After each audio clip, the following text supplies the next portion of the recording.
So COVID, let's talk COVID, because I'm sure you have a lot of questions.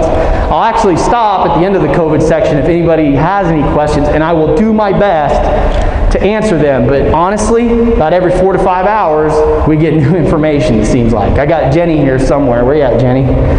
She's hiding out here somewhere, as I thought. Oh, okay, she got called away. So Jenny was going to be here to help me out, but I can probably answer most of it. Our goal is to be the best here at middle school, but this year, our equal goal is to stay open. That's huge for us.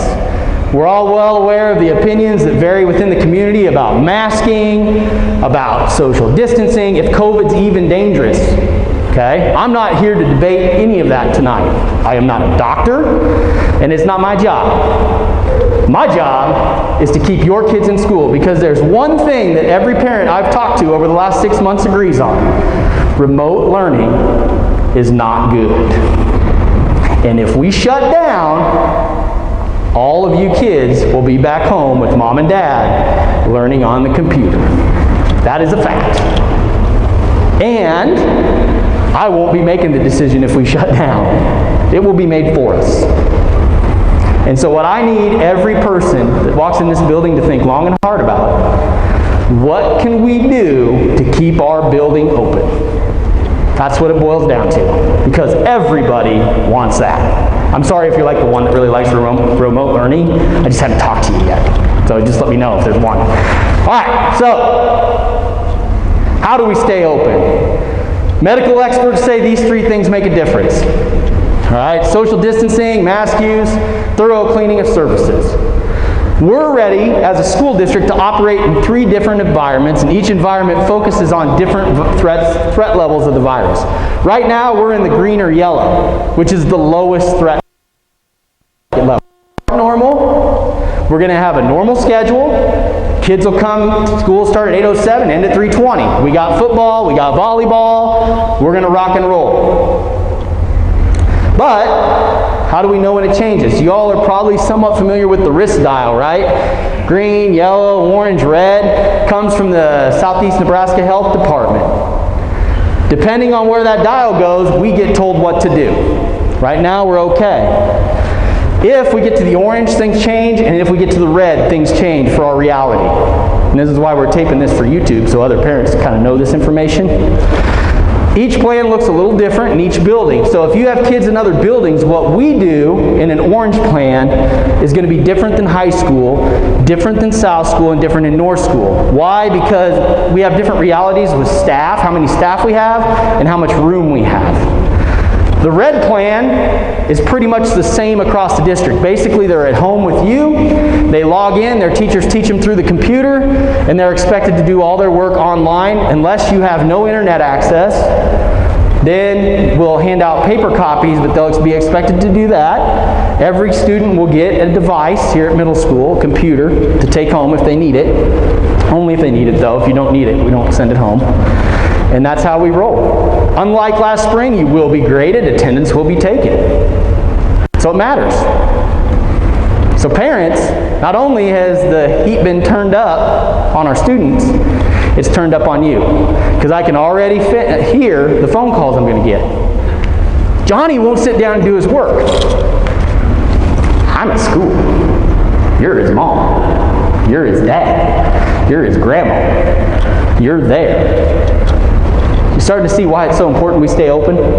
Big deal. So, here's the green and yellow plan. I am just giving you a brief overview. All this is online if you want to get deep in the weeds. We're opening on the 13th. Normal schedule here because this is key for you. In the past, middle school teachers or middle school kids would show up as early as 7:25 and stand outside the door. And I would come out around 7:35 and make sure they were behaving and stand out there with them until they went in. That can no longer happen. Okay? We do not want large groups of students standing on top of each other, because this is what they do. They have a herd mentality. If you don't believe me, when we go back to normal, watch. They'll just get on top of each other right next to the window.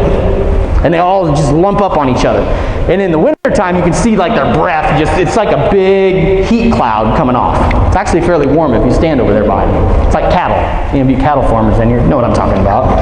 So, That's why we can't do it. Parents, you cannot bring them here before 7:45. Okay? I know this is a hassle, but again, we want to stay open. At 7:45, if your kids eat breakfast, they can come in, they'll be 4 to a table, they can sit right in the cafeteria and eat breakfast. If your kids do not eat breakfast and they are on school property, we will bring them in. We have 3 holding rooms in the building with adults, and they will sit in there until 8 o'clock. Ideally, if you can, bring them around 8, because at 8 o'clock the doors will be open and kids can go directly to their homeroom classes and wait for the start bell at 8:07. This is huge. You know, I think in the past, we don't really have early morning daycare, and a lot of you are coming from South School, but middle school, they're starting to get older, and it's hard, and you got to start giving them a little more responsibility. So we got to make sure that we're not clumping them on top of each other. We're increasing cleaning in the building, and we're changing practices to increase social distancing and reduce crowds, like how we come in. The line for the lunch line, we got them 6 feet apart while they wait. We do encourage mask use, but I'm going to say this very clearly. We will not hound your kid if they're not wearing their mask. In your forms, if you feel strongly that your kid should not wear a mask, you need to sign that opt-out form and get it back to us. That tells us we're not going to hassle them at all. If you want your child to wear a mask and you're not on that list, our teachers will call the parent one time to say they're not doing it. But we are not going to call 8,000 times to tell parents that kids aren't wearing masks. You have to have that conversation with them. And here's the thing about middle school. The kids want to be here. We already have 3 schools in the area that have opened. JCC, Pawnee City, and HTRS. All 3 of them have a similar model, and the reports are, I think, Jenny, correct me if I'm wrong, almost all their students are electing to wear the mask on their own. The principals and teachers aren't having to do much. Is that still correct? She's on the nurse meeting with them. So they're doing it on their own. I think, we're going to do some things about health when we come back, but we will not hassle your children. Here's what I need from you parents.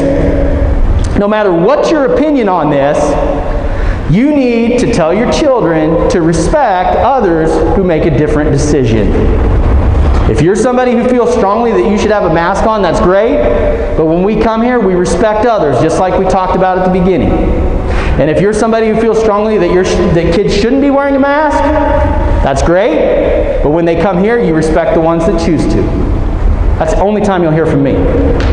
Because we don't need people stressing over that. And we as adults, we're not going to do any more than give the information that we have.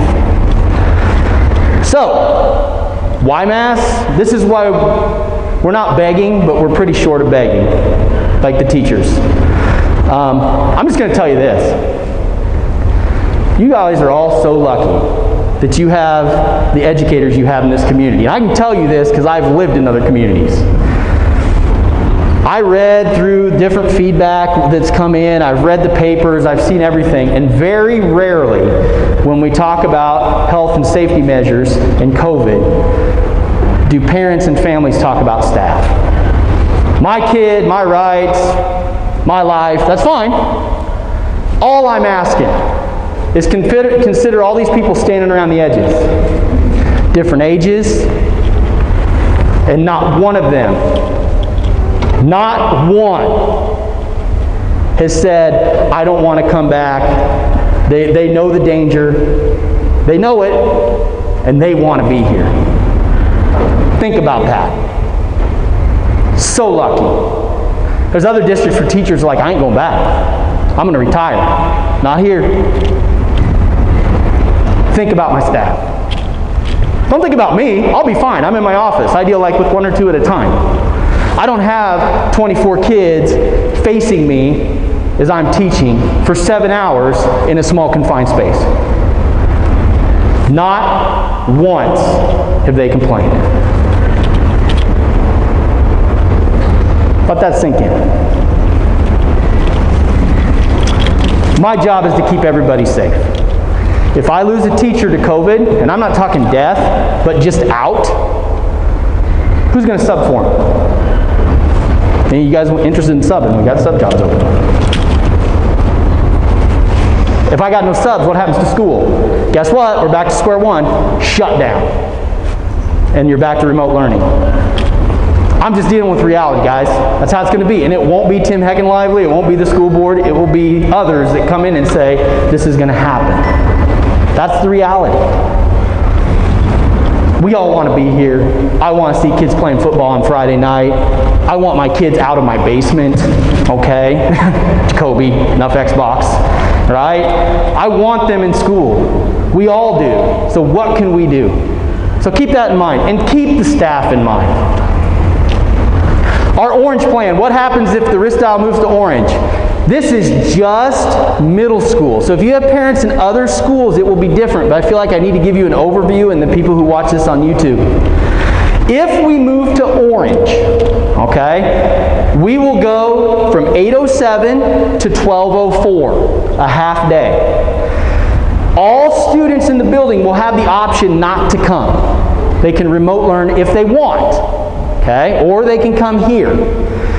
All the elective courses will go away, and we will only teach math, science, social studies, and English. 4 roughly 1-hour blocks. Lunch will be grab and go. As they head out the door, they'll grab their lunch and they will leave. Okay, because we don't want them in the lunchroom. This only happens if there's a rapid spread within our building or the community. Okay? What am I missing? Half day, 8:07 to 12:04. I told you what they're get the instruction in. School will check out. We'll check out a device. We grab and go. Bus riders, if you ride the bus and you have nobody to come get you at 12:07 or 12:04, we will keep you here until the other school is dismissed, because high school will go to a 3-2 model, which means every other day, half the kids will go one day, half will go the next day. And elementary will actually go all day, but they'll be locked down in their room. That's what I understand. I'm not in those buildings. They're tweaking it as we go. I can tell you what we're doing. Okay? Your kids will go into one room. They will not move. The teachers will move, and we will beam the teachers into the room through Zoom. So they'll be here. Our elective teachers will help a core teacher. The idea is get those classrooms smaller so there's less chance of spread. I hope we don't have to go that, but that's our plan. We have to have a plan. And then, of course, the dreaded red plan. State comes in, somebody comes in, or we lose our staff, can't staff the building, we shut down. If we shut down, like I told you, it'll be very different than last year. All kids will have 3 hours of classes. They'll be expected to log in. Attendance will be taken, grades given, and they'll take classes from your home. We'll be here teaching. They will Zoom us in. The teachers are going to start right out of the gate teaching these skills. How to use Google Classroom. How to use Zoom. Because we know parents, some of you in computers, don't get along real well. That's okay. Your kids know. Don't let them fool you. They really know. And they're definitely going to know because it's high on our priority to teach them. Okay? So we want them to understand how to do this so there's not a lot of confusion. That's why it's so important we stay open for as long as possible, because the longer they're here, the easier this would get. Let's see. So this is just an overview. If you want more information about COVID, go online to our webpage. All that stuff's posted up there and you can get all that.